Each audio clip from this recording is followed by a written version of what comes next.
Welcome to KMN Jauhar vlogs. मैं हूं काव्या और बने रहिए मेरे साथ आज के इस व्लॉग में।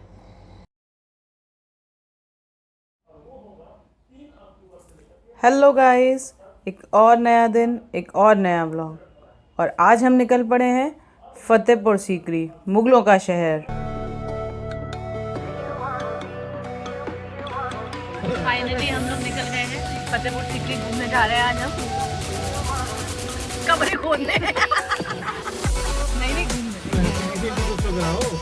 घूमने। आपको बताया था कि हमारे घर गेस्ट आए हैं, आपको इंट्रोड्यूस कराना है, तो हम आपको उनसे मिलवाते हैं। ये लीजिए। हेलो दोस्तों, आज हम जा रहे हैं फतेहपुर सीकरी। क्या लगते हैं मंजी जी और हमारे हैप्पी जी? हमारे जीजा जी लगते हैं। प्रोना ये हमारे साले साहब हैं, हमारी बड़ी आई भगत करते हैं जब भी हम आगरा आते हैं। तो आज इन्होंने मुझे बोला कि आपको फतेहपुर सीकरी घुमाने लेके चलते हैं। मैंने कहा वैसे कब्रों में जाने का मेरा मन तो नहीं है, लेकिन कहते एक बार चल के देखो। हाँ। मैं कहा जी जरूर चलते हैं। साले साहब आओ भगत करते करते खुद भगत बन गए। बड़ा सुना फतेहपुर सीकरी के बारे में। अब थोड़ा सा डिटेल में आपको बताएंगे, जो हमने किताबों में पढ़ा है वही आपको बताएंगे धीरे धीरे। अभी इतनी जल्दी नहीं बताएंगे, धीरे धीरे बताएंगे। आप बने रहिए वीडियो में, बने रहिए।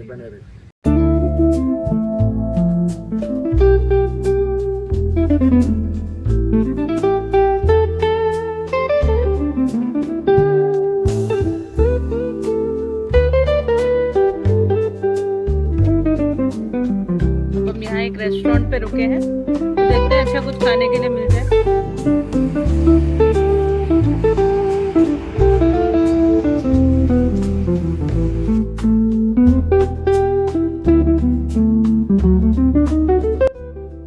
इतनी खूबसूरत हेरिटेज साइट को आराम से एक्सप्लोर करने के लिए यहाँ बैटरी कार की भी सुविधा है। हम भी इसी का मज़ा ले रहे हैं। सफ़र कंफर्टेबल भी है और आसपास के नज़ारे देखते हुए फतेहपुर सीकरी घूमने का एक्सपीरियंस और भी यादगार बन जाता है।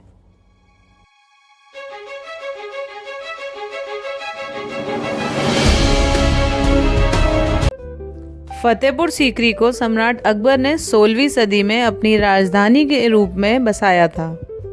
हालांकि ये राजधानी सिर्फ कुछ सालों तक ही रही, लेकिन आज भी इसके महल, दरबार और खुले प्रांगण उस शाही दौर की कहानी बयां करते हैं। ये पूरा शहर आज यूनेस्को वर्ल्ड हेरिटेज साइट के रूप में सुरक्षित है। हर मोड़ पर इतिहास की एक नई झलक देखने को मिलती है।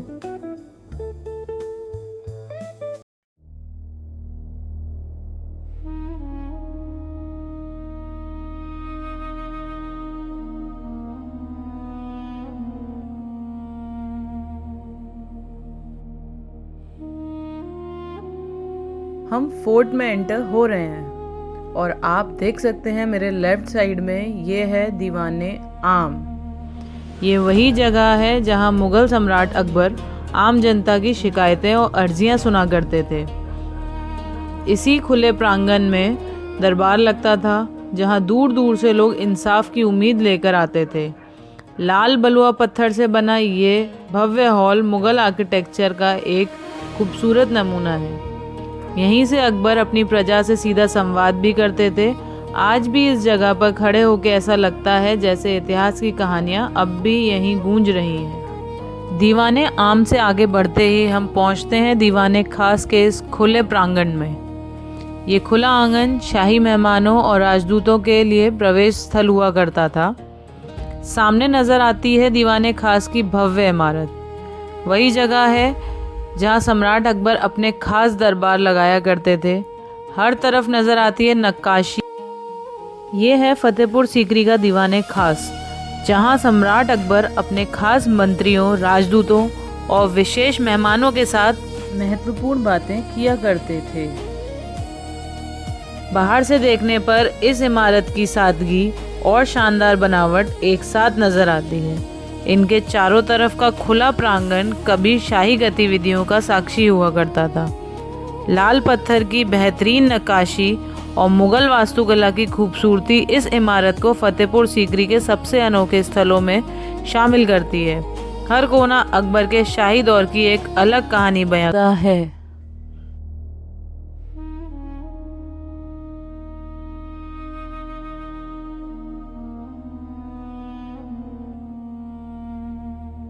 दीवाने खास के अंदर सबसे खास आकर्षण है इसका बीच में बना भव्य स्तंभ। माना जाता है कि इसी के ऊपर सम्राट अकबर का सिंहासन था, जहां वे महत्वपूर्ण राजकीय और धार्मिक विषयों पर चर्चा करते थे।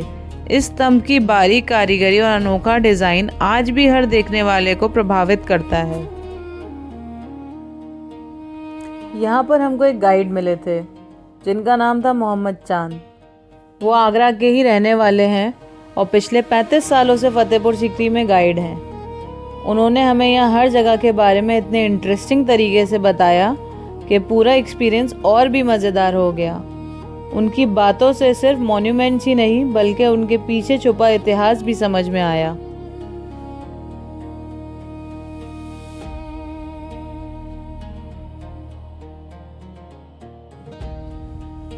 दीवाने खास के पास बना ये तालाब सिर्फ देखने के लिए नहीं था, ये उस समय की सोची समझी वाटर मैनेजमेंट सिस्टम का हिस्सा था, जिससे पूरा शाही परिसर में पानी की व्यवस्था की जाती थी।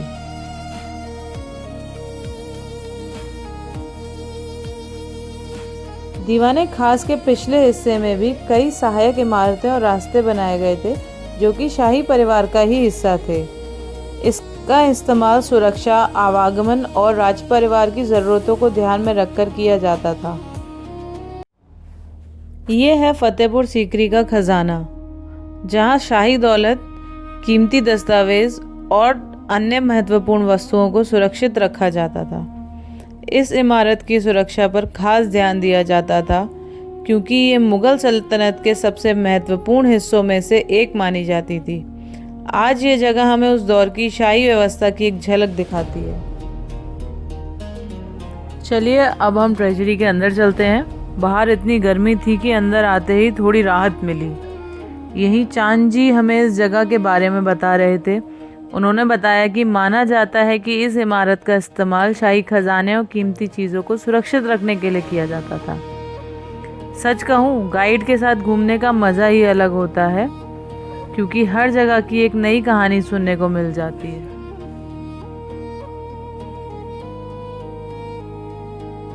Look at the architecture here, just so mesmerizing.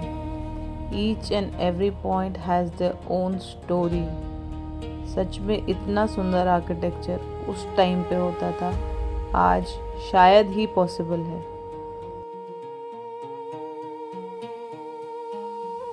Treasury से बाहर आते ही मेरी नज़र इस गैलरी पर पड़ी। देखो ना, सारे पिलर्स कितने परफेक्टली एक लाइन में और बिल्कुल इक्वल डिस्टेंस पे बने हुए हैं। ऐसी डिटेलिंग देखकर समझ आता है कि उस वक्त हर छोटी से छोटी चीज़ कितनी प्लानिंग के साथ बनाई जाती थी। सच बताऊं, जितना खूबसूरत ये फोर्ट है उतनी ही ज़बरदस्त यहाँ की गर्मी भी है। वैसे अगर आप समर में फतेहपुर सीकरी आ रहे हैं तो पानी की बोतल और कैप ज़रूर ले आइएगा, काफ़ी काम आएगी।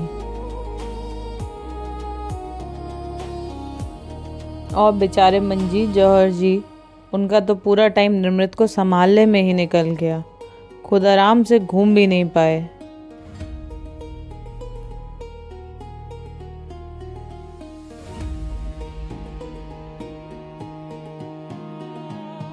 ये हिस्सा माना जाता है कि सम्राट अकबर का शयन कक्ष था, जहां वो दिन भर के राजकाज के बाद विश्राम करते थे। इसके बाहर ही ये सुंदर तालाब बना हुआ है, जो शाही परिसर की पानी की व्यवस्था का एक अहम हिस्सा था। तालाब के पास ही वो इमारत है जिसे जोधा भाई की रसोई के नाम से जाना जाता है। माना जाता है कि यहाँ शाही परिवार के लिए भोजन तैयार किया जाता था।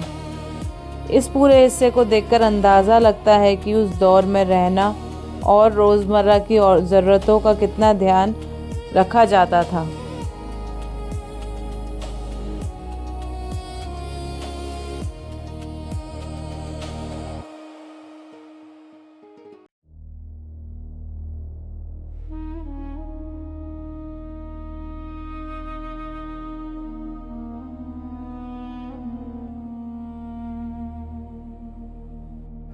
अच्छा, ये अनार है, ये अनार बनाया हुआ है। ओके। वाह जी वाह। ये पहले ऐसे नक्काशी होती थी। नक्काशी देखिए, ये अंगूर बने हैं और इसी के साथ साथ ये देखो नक्काशी कलाकृतियाँ देखो, उनकी कलाकारी देखो किस तरीके से अनार बनाया हुआ है। मैं तो हैरान हूँ, पहले के टाइम में जो इंजीनियर अपने हाथों से जो कलाकारियाँ करते थे, स्पेशल गुजरात से बुलाए गए थे ये जो कलाकारियाँ करने, राजस्थान, सॉरी मैं गलत बोल रहा हूँ, राजस्थान से आए। ये देखो जी अंगूर की बेल देखिए और इनकी एक्यूरेसी देखिए, बिल्कुल एकदम सटीक, मतलब कोई से सफाई से बिल्कुल बनाया गया, कोई टेढ़ा मेढ़ा नहीं, कुछ नहीं। ये कैसा लग रहा है जी आपको आके यहाँ पर? अभी तो आधा एक्सप्लोर किया, आधा और अभी करेंगे एक्सप्लोर। ओके, अंकल काफी अच्छा एक्सप्लेन कर रहे हैं, बहुत अच्छी हिस्ट्री उन्होंने बताई। अंकल जी ने बहुत बढ़िया, यहाँ पे 28 साल हो गए इनको करते हुए। आपका नाम भूल गए। मोहम्मद चांद है, इनको भारत सरकार कहते हैं। इन्होंने कम से कम 1.5-2 करोड़ रुपए कमा लिया अब तक, 1-1.5 साल हो गए। वाह जी, जालियाँ थी यहाँ।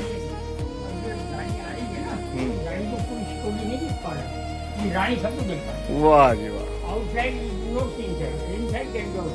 ओके, ये है उस समय का टैंक जब यहाँ पर गंगा जल स्टोर करके रखा जाता था, क्योंकि उस समय पीने वाला पानी बहुत खारा होता था, तो राज परिवार के लिए गंगा जल मंगवाकर इसी में स्टोर किया जाता था।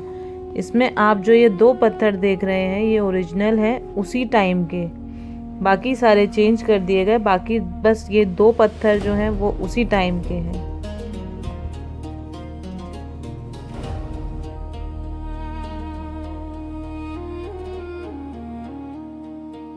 तो चलिए अब हम चलते हैं पंचमहल की तरफ, जो अपनी बनावट के लिए काफ़ी मशहूर है।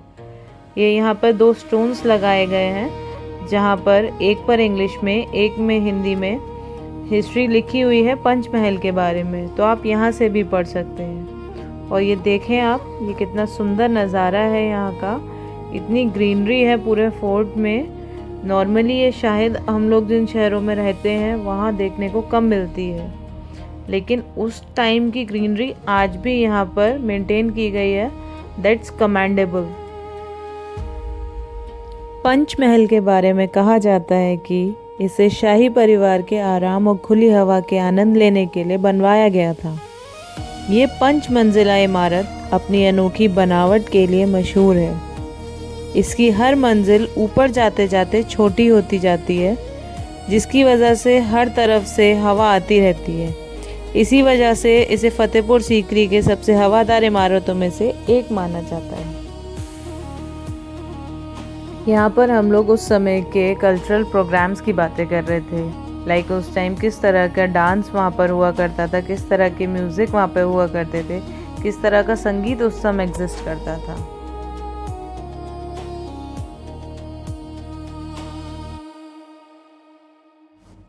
ये देख रहे हैं आप, ये है फतेहपुर सीकरी का बाज़ार, जिसे उस समय मीना बाज़ार के नाम से भी जाना जाता था। माना जाता है कि यहाँ शाही परिवार की महिलाओं के लिए खास बाज़ार लगता था, जहाँ गहने, कपड़े और दूसरी कीमती चीज़ें बेची जाती थी। ये सिर्फ खरीदारी की एक जगह नहीं, बल्कि शाही ज़िंदगी का एक अहम हिस्सा माना जाता था। अब हम मीना बाज़ार से निकल कर आ गए हैं मरियम के घर में, जिसे मरियम महल भी कहते हैं। और ये जो पूरा एरिया आप देख रहे हैं, इसी को शाही हरम या जनान खाना कहा जाता था। इसके बारे में कुछ खास फैक्ट्स ऐसे हैं, यहाँ किसी भी आम मर्द को आने की परमिशन नहीं थी। यहाँ तक कि शाही दरबार के बड़े से बड़े मंत्री भी यहाँ नहीं आ सकते थे। यहाँ सिर्फ बादशाह अकबर और ख्वाजा सरा ही आते थे। कहा जाता है यहाँ 500 से ज़्यादा शाही परिवार की महिलाएं रहती थीं, और इसीलिए इसके बिल्कुल सामने मीना बाज़ार लगता था, ताकि हरम की महिलाएं बिना बाज़ार गए खरीदारी कर सकें। और उस बाज़ार में भी सिर्फ महिला दुकानदार होती थी। जेंट्स को अलाउ भी करती थी। यहाँ सिर्फ ये देखिए दुर्गाबाई के महल में समर बेडरूम और विंटर बेडरूम है, 2 कमरे में दिखाऊंगा आपको। और पीछे उनकी मुस्लिम रानी का महल है, रुकैया बेगम, जो टर्की से थी इसका ब्लॉक। ये पूरा गार्डन में बाजार रखते थे, मीना बाजार। पहाड़ी है, देखिए आप पहाड़ी को खड़े। और अब इस पॉइंट पे आकर हम लोग इतना थक गए थे, तो इसीलिए हमने गाइड अंकल को बोला कि आप सीधे पहले हमें दरगाह दिखा दें, क्योंकि अब इससे ज़्यादा अब देखने की हिम्मत नहीं है, हम बहुत ज़्यादा थक चुके थे।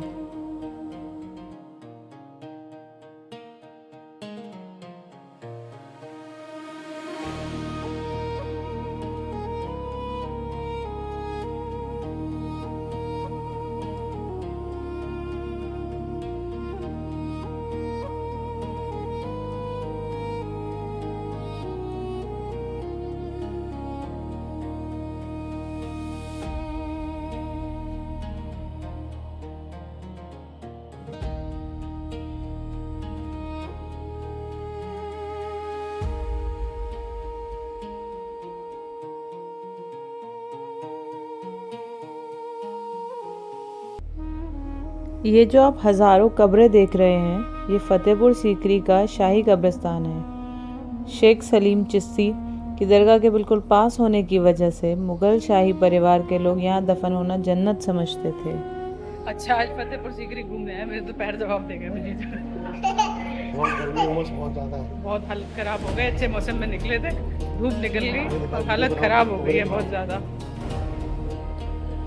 गलत फैसला लिया हम लोगों ने आने का। ये है बुलंद दरवाजे का बैक व्यू।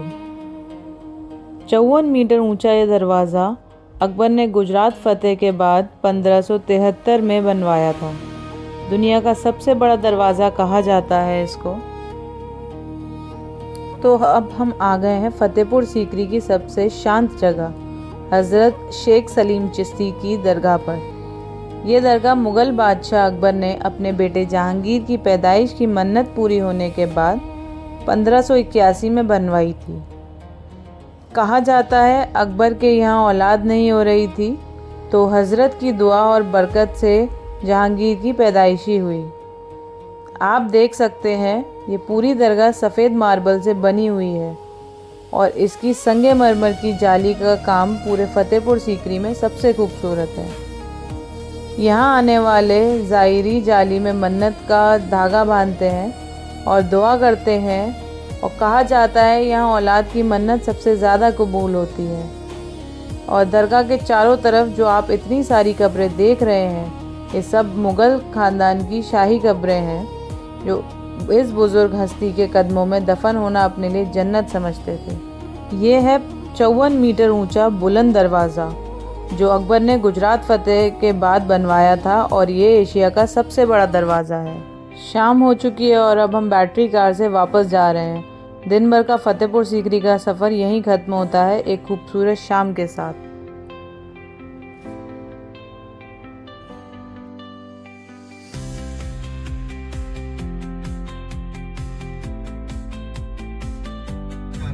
जो अंकल जी मिले थे ना, वो तो माशाअल्लाह मंजीर और आपका बहुत बढ़िया रहा।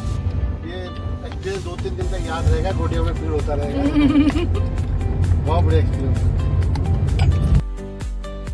और यहाँ से निकलने के बाद मेरी थोड़ी सी तबीयत ख़राब हो गई थी, तो फिर हमने कोई व्लॉग नहीं लिया। आगरा पहुँचकर हमने रेस्टोरेंट में डिनर किया, क्योंकि घर जाकर खाना बनाने की हिम्मत नहीं थी बिल्कुल भी। और अगर आपको ये व्लॉग पसंद आया हो तो प्लीज़ चैनल को सब्सक्राइब करें, वीडियो को लाइक करें और कमेंट शेयर करना ना भूलें। Thank you. और ये हैं आज के ट्रिप की कुछ memories which we will cherish forever.